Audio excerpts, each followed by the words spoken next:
Ito ang GMA Regional TV News.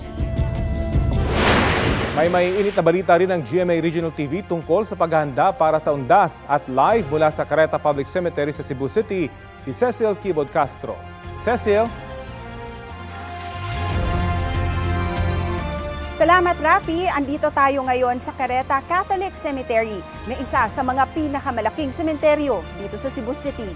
Pinamumunuan ito ng Cebu Metropolitan Cathedral at ng Santo Rosario Parish Church. Sa pinakahuling datos ng pamunuan ng Cebu Metropolitan Cathedral, nasa mahigit 10,000 ang nakalibing dito sa Careta Catholic Cemetery.